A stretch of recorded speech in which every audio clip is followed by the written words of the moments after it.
Good morning everybody. এর আগের practical ক্লাসটা আমরা কি দেখেছিলাম?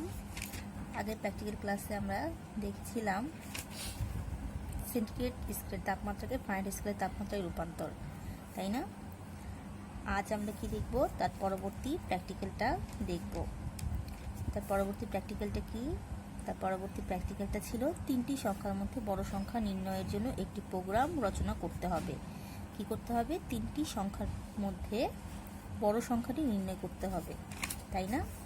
তার মানে আমরা কিন্তু কি চলে গেলাম? কন্ডিশনে চলে গেলাম, তাই না?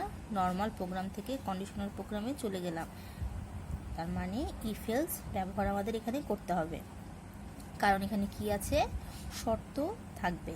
এখানে আমরা শর্ত ব্যবহার করে প্রোগ্রাম করব। আচ্ছা, চলো প্রতি প্রোগ্রামের আগে আমরা কি করি? ফাইলে যাব, ফাইল থেকে কি করব? নতুন একটা এমটি ফাইল খুলে নিই। এমটি ফাইল, ওকে। আমি কি বলেছিলাম? প্রতিটা প্রোগ্রামে একই কিছু লেখা আছে, সেটা কি? হ্যাশ ইনক্লুড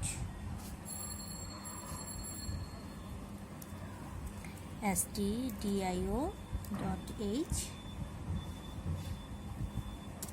একটা হেডার ফাইল আর একটা হেডার ফাইল নিব। দুটো হেডার ফাইল আমরা কি করব? ক্রিয়েট করব।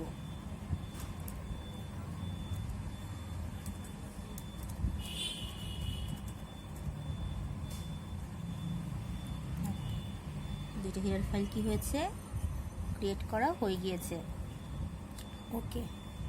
তারপর কি হবে? আমাদের মেইন ফাংশন স্টার্ট হবে।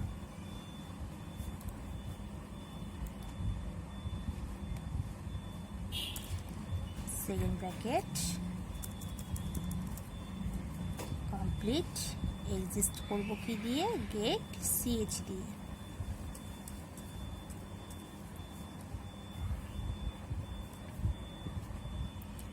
করব সেমিকলন দিব, ওকে। আশা করি সবাই এতটুকু খুব ক্লিয়ারভাবে আমরা বুঝতে পেরেছি। আচ্ছা, আমি এখন কি করি? ফাইলটা সেভ করে নিই। ফাইলটা সেভ করলি। এর আগের দিন আমরা কি করেছিলাম? প্র্যাকটিক্যাল নাম্বার 4 দিয়ে সেভ করেছিলাম। সুতরাং আজকে কত নাম্বার করছি প্র্যাকটিক্যাল?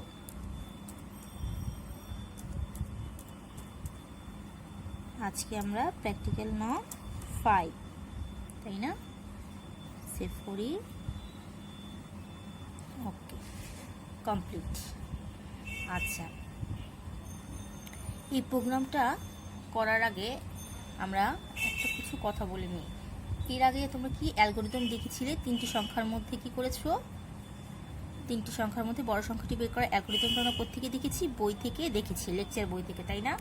কিন্তু বইয়ের থেকেও প্র্যাকটিক্যাল বইয়ে একটু পার্থক্য আছে, ঠিক আছে? বইয়ের অ্যালগরিদম থেকে প্র্যাকটিক্যাল বইয়ে একটু পার্থক্য আছে। সেখানে একটা চলক ব্যবহার করা হয়, ঠিক আছে? এবং আরেকটা কথা বলি, লেকচার বইয়ের লেকচার বইয়ের যে অ্যালগরিদম ফ্লোচার্টটা আছে তার থেকে প্র্যাকটিক্যাল বইয়ে যে অ্যালগরিদম ফ্লোচার্টটা আছে সেটা বেশি পারফেক্ট, ঠিক আছে? সেটা বেশি পারফেক্ট। সুতরাং আমি আশা করব বা আমি বলবো তোমাদের যে প্র্যাকটিক্যাল বইয়ে যে অ্যালগরিদম ফ্লোচার্ট আছে তোমরা সেটা ফলো করবে, ঠিক আছে? বইয়ের অ্যালগরিদম ফ্লোচার্টের চেয়ে প্র্যাকটিক্যাল বইয়ে যেই অ্যালগরিদম ফ্লোচার্টটা আছে সেটা ফলো করবে, ওকে। আচ্ছা,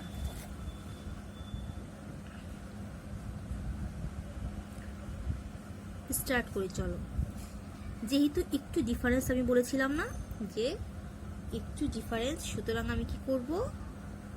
সুতরাং আমি ডিফারেন্সটা কি করব? তোমাদের একটু দেখিয়ে দিই, ঠিক আছে? তার জন্য কি করব? একটু দেখব, ওকে। আচ্ছা, চলো অ্যালগরিদমটা দেখি। অ্যালগরিদমে কি বলছে দেখি। ফার্স্ট শুরু করি, ঠিক আছে? 2 নাম্বারটা কি? কিবোর্ডের মাধ্যমে 3টি চলক। আমাদের প্রোগ্রামটা কি ছিল? 3টি সংখ্যার মধ্যে কোন সংখ্যাটা বড় তাহলে কি করতে হবে, 3টি সংখ্যা নিতে হবে। তাই 3টি সংখ্যা চলক, যে কোনো সংখ্যা নেওয়ার জন্য আমরা চলক বলছি, এবিসি নিলাম। ঠিক আছে, শুরু করলাম, 3টি সংখ্যা এবিসি মান গ্রহণ করলাম। ওকে, তারপর কি করতে হবে, তুলনা করব, তাই না? কোন সংখ্যাটা বড়। আচ্ছা, কি করব, প্রথমে এ চলকের মান এক্স নামক চলকে, দেখো আমাদের এখানে একটু ডিফারেন্স আছে। আমাদের আগের বইয়ের অ্যালগরিদমে কিন্তু এই যে এটা এক্স নামক চলকে আমরা রাখিনি। ঠিক আছে, একদম ডিরেক্ট এর সাথে বি তুলনা করেছি, বি এর সাথে সি এর তুলনা করেছি। কিন্তু এখানে কি করছি, যখনই আমরা স্টার্ট করব, আমরা প্রথম সংখ্যাটা বা প্রথম চলকটাকে এক্স এর মধ্যে রাখবো। ঠিক আছে, এই একে আমরা এক্স হিসেবে লিখবো, মানে এই চলকটাকে এক্স এর ভিতর রাখবো। ওকে, কি বলেছি, প্রথমে এ চলকের মান এক্স নামক চলকে রাখি, অর্থাৎ এক্স ইকুয়াল টু এ। ঠিক আছে, এটাকে আমরা এক্স এর ভিতর রাখলাম। তাহলে কি, এখন এর সাথে তুলনা করব না, কিন্তু আমরা করব এক্স এর সাথে তুলনা। ঠিক আছে, তার মানে এক্স এ যা এক্সও তাই। ওকে, তাহলে এর সাথে পরবর্তী সংখ্যাটা বি তুলনা করব, তার মানে এক্স এর সাথে বি তুলনা করব। ওকে, চলো তুলনায় চলে যাই। যেহেতু এটা একটা প্রসেস, সুতরাং অবশ্যই কি হবে, একটা আয়তক্ষেত্র বক্স অঙ্কন করলাম। ওকে, তুলনা চলে গেলাম। এক্স চলকের মান কি বি চলকের চেয়ে ছোট? কি বলেছে, এক্স চলকের মান বি চলকের চেয়ে ছোট কিনা সেটা আমরা তুলনা করব। আচ্ছা, যদি ছোট হয়, যদি মানটা ছোট হয়ে যায় তাহলে বি বড় হয়ে যাবে, তাই না? যদি হ্যাঁ হয়, তবে আরেকটা কথা বলি, যেই সংখ্যাটা পরবর্তী সংখ্যায় তুলনা করব তাকেই আমরা কি করব, এক্স এর ভিতরে রাখবো। তার মানে এক্স এর ভিতরে আমরা বড় সংখ্যাটা রাখছি। দেখো, এক্স চলকের মান মানে এর সাথে বি তুলনা করে যদি বিটা ছোট হয়, তখন আমরা কি করব, এক্স এর মান আবার বিতে রাখবো। বড় তাহলে বি হয়ে যাবে, যেহেতু এ ছোট হচ্ছে, সুতরাং এই বি বড় সংখ্যাটাকে আবার এক্স এ রাখবো এবং 5 নং ধাপে চলে যাব। আর যদি ছোট না হয়, ঠিক আছে, এক্সটা মানে এ যদি ছোট না হয়, বি এর থেকে যদি এ ছোট না হয়, তাহলে পরবর্তী ধাপে চলে যাব। দেখো এখানে বলেছে এক্স লেস দেন বি, এই বিটা কি এক্স এর চেয়ে ছোট না বড়? যদি কি হয়, এক্স যদি বি এর চেয়ে ছোট হয়, ঠিক আছে, যদি ছোট হয় তাহলে কি হয়ে যাবে, বি বড় হয়ে যাবে। তখন আমরা কি করব, আবার দেখো এক্স এ বি রাখছি। ঠিক আছে, যে সংখ্যাটা বড় সেই সংখ্যাটাই বারবার আমরা এক্স এ রাখবো। আচ্ছা, আর যদি ছোট না হয়, তার মানে যদি বিটা ছোট হয় আর এক্সটা বড় হয়, তাহলে কি করবো, 5 নম্বর ধাপে চলে যাব। আচ্ছা, তুলনা তখন কি করব, এক্স চলকের মান তখন আবার 5 নম্বর ধাপে কি হয়ে যাবে, আবার তখন সি এর সাথে তুলনা চলে আসবে। ঠিক আছে, সি এর সাথে তুলনা চলে আসবে। তার মানে নো যখন হচ্ছে, এক্স এর মান কিন্তু এই থেকে যাচ্ছে, তখন এক্স এর মান এই থেকে যাচ্ছে, কারণ এটা তখন বি এর চেয়ে বড় পেয়েছি আমরা। আচ্ছা, তখন কি করব আমরা, তখন আবার এ কে সি এর সাথে তুলনা করব। ঠিক আছে, এক্স এর মান কি সি চলকের চেয়ে ছোট? যদি হ্যাঁ হয়, তবে এক্স ইকুয়াল টু সি রাখি। দেখছো, বারবার যেটা বড় হচ্ছে সেটাই এক্স এর ভিতরে রাখছি। ঠিক আছে, তারপর পরবর্তী ধাপে চলে যাচ্ছি। যদি না হয়, তবে পরবর্তী ধাপে যাও। দেখো তুলনা করছি আবার। এক্স এ কিন্তু এখন কি আছে, এক্স এ এখন বি আছে। ঠিক আছে, বি এর সাথে তুলনা করছি। যদি ইয়েস হয় তাহলে এক্স ইকুয়াল টু সি, এবং যদি নো হয় তাহলে কি করব, বড় সংখ্যাটা এক্স এর ভিতরে যা থাকবে সেটাই প্রিন্ট করে দিব। যদি না হয় তবে পরবর্তী ধাপে যাই, বড় সংখ্যা এক্স চলকের মাধ্যমে প্রদর্শন করি। তারপর কি করব, প্রোগ্রামটা শেষ করে দিব। ঠিক আছে, একদম সেম বইয়ের মতোই, শুধুমাত্র যখন আমরা তুলনা করছি এবং বড় সংখ্যা যেটা পাচ্ছি সেটা এক্স এর ভিতরে রাখছি, জাস্ট এটুকুই ডিফারেন্স। ঠিক আছে, এর সাথে বি, বি এর সাথে সি, আবার এর সাথে সি, এভাবে তুলনা করে যাচ্ছি। কিন্তু শুধুমাত্র পার্থক্যটা কি, বড় সংখ্যাটা আমরা এক্স এর ভিতর চলক একটা নিয়েছি, সেটার ভিতরে রাখছি। ঠিক আছে, এভাবে যদি করো, প্রোগ্রামটাও ছোট হয়ে যাবে, প্রোগ্রামটাও ছোট হয়ে যায় এবং একদম পারফেক্ট হয়। ঠিক আছে, তাই আমি তোমাদের বলবো যে তোমাদের এই প্রোগ্রামটা যদি, এই প্রবলেমটা যদি আসে, তাহলে এই অ্যালগরিদম ফ্লোচার্টটা প্র্যাকটিক্যাল বই থেকে দিবে। ঠিক আছে, নট লেকচার অথবা কি মুজিবুর রহমানের বই। কি করবে, এই প্র্যাকটিক্যাল বই থেকে অ্যালগরিদম এবং ফ্লোচার্টটা দিবে। আচ্ছা, ঠিক আছে, আমরা দেখলাম এবং কি করব, প্র্যাকটিক্যাল খাতায় লিখব যা আছে, পরীক্ষার নাম, পরীক্ষার নং। আচ্ছা, এর আগের দিন বোধহয় আমি ছোট্ট একটা মিস্টেক করেছিলাম, বলেছিলাম এসটিএমএল এর পর থেকে সি প্রোগ্রাম, না, এসটিএমএল এর পর আমরা কি করেছিলাম, ডাটাবেস করেছিলাম। ডাটাবেসের পর থেকে এক্সপেরিমেন্ট নং যত হয় তত থেকে কি করব, আমরা সি প্রোগ্রামটা শুরু করব। ঠিক আছে, এবং শুরু করব। তত আমার পরীক্ষার এক্সপেরিমেন্ট নং দিব, পরীক্ষার নাম যা আছে, তথ্য যা আছে হুবহু লিখে দিব, শুধু টার্বো C++ এর বদলে কোড ব্লকস ইউজ করব, তাই না? ব্যাখ্যাও যা আছে লিখলাম। এবং কি করব, অবশ্যই কি করব, খাতার এই পাশে অ্যালগরিদম থাকলে খাতার অপোজিট সাদা পাশে ফ্লোচার্টটা পেন্সিল দিয়ে আঁকবো। দেখো এখানেও কিন্তু লিখে দিয়েছে ফ্লোচার্ট পেন্সিল দিয়ে আঁকতে হবে, ঠিক আছে? আরেকটা কথা বলি, ফ্লোচার্ট আঁকার সময় আমি দেখেছি কিছু কিছু জায়গায় তোমরা হাত দিয়ে এঁকেছো, প্রিটেস্ট খাতায় হাত দিয়ে এঁকেছো, এটা কিন্তু পারফেক্ট না, এটা কিন্তু কেটে দিবে, বোর্ড এক্সামে তোমাদের কেটে দিবে। অবশ্যই কি করবে, স্কেল ইউজ করবে, ওকে? স্কেল ইউজ করবে এবং বক্সগুলো একদম ঠিকভাবে আঁকার চেষ্টা করবে, ঠিক আছে? বক্সগুলো ঠিকভাবে আঁকার চেষ্টা করবে। আচ্ছা চলো আমরা প্রোগ্রামে চলে যাই। কি করেছিলাম, প্রোগ্রাম এতটুকু পর্যন্ত করে রেখেছিলাম, তাই না? এখন আমাদের কাজ কি, এখন আমাদের ফার্স্ট কাজ ইনপুট নেওয়া। ফার্স্ট কাজ ইনপুট নেওয়া। বড় তুলনা করছি, অবশ্যই কি করব, ইনপুট হিসেবে ইন্টিজার নাম্বার নিব, তাই না? চলো নেই ইন্টিজার। ইন্টিজার দেখো আগে কিন্তু ABC, তিনটা সংখ্যার মধ্যে বড় সংখ্যা নির্ণয় করাতে তিনটা চলক ABC নিয়েছি, কিন্তু সাথে কিন্তু এখন আবার x যুক্ত হয়েছে, xটাও কিন্তু একটা ভেরিয়েবল, তাই না? সুতরাং ইনপুট হিসেবে x নিলাম, ইন্টিজার হিসেবে, সরি ইনপুট হিসেবে না, ইন্টিজার হিসেবে ভেরিয়েবল ডিক্লেয়ার করলাম। x নেই a b, এখানে ভেরিয়েবলগুলো ABC এবং x, তাই না? ভেরিয়েবলগুলো ABC এবং x ইন্টিজার হিসেবে ডিক্লেয়ার করলাম, ওকে? Semicolon, complete. আচ্ছা আমি কিন্তু বলেছিলাম কি, একটা কথা মনে আছে তোমাদের, প্র্যাকটিক্যাল বইয়ে কিন্তু কি আছে, তোমাদের প্র্যাকটিক্যাল বইয়ে একটা ক্লিয়ার স্ক্রিন আছে, সেটা কিন্তু লেখার প্রয়োজন নেই, ওকে? আচ্ছা ইন্টিজার হিসেবে নিলাম, দেন কি করব, প্রিন্ট করে আমি কি করব, তিনটা সংখ্যা যেহেতু নিতে পারি তার জন্য স্ক্রিনে আউটপুট দেখব। আচ্ছা printf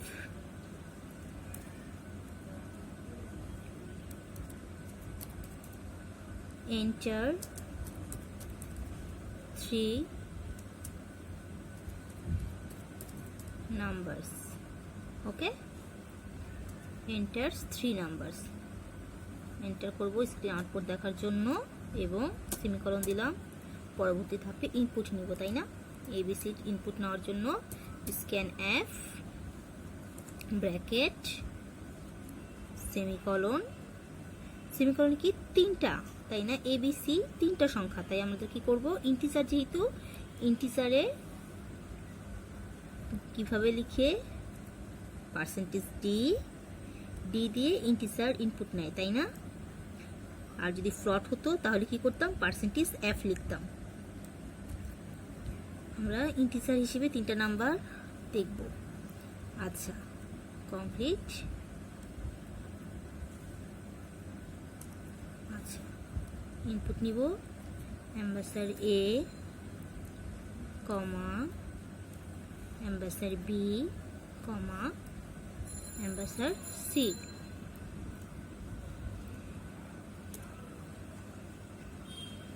কমপ্লিট। আচ্ছা ইনপুট নেওয়া কমপ্লিট। এখন আমাদের কাজ কি, ফ্লোচার্টে মনে আছে ইনপুট নেওয়ার পর কি করেছি আমরা, এর মানটা x এর ভিতর রাখবো, তাই না? x চলকের ভিতর রাখবো, তাহলে কি কি লিখতে পারি, x ইকুয়াল a।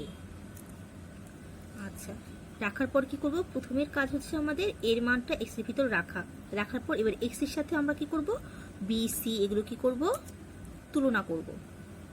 আচ্ছা তুলনা মানে কি, কন্ডিশন, কন্ডিশন চলে এসেছে এবং কন্ডিশন মানে ইফ এলস। আচ্ছা x less than b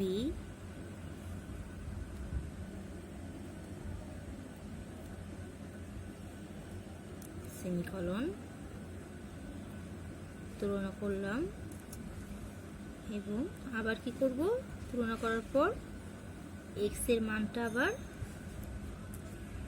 b এর মানটা আমরা কি করব, x এর ভিতর আবার রাখবো, তাই না? আচ্ছা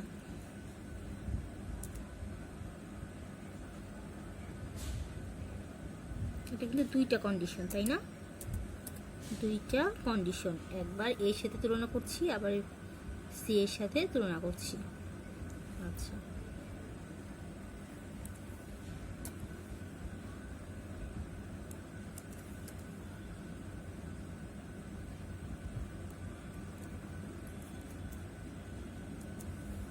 এক্স এর মান যদি হয় তাহলে সিটা এক্স এর ভিতর রাখবো যদি সিটা বড় হয়, তাই না?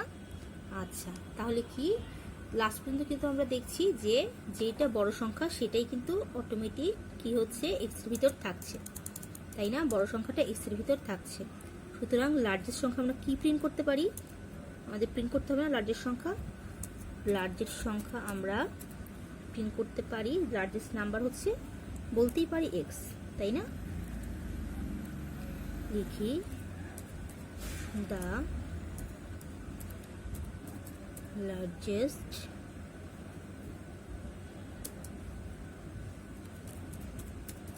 the largest number is অবশ্যই ইন্টিজার হিসেবে পার্সেন্টেজ ডি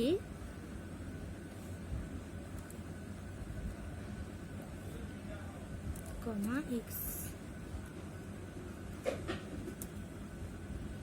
কমপ্লিট। ওকে, যদি কমপ্লিট হয় ঠিক আছে, চলো একটু রান করে দেখি।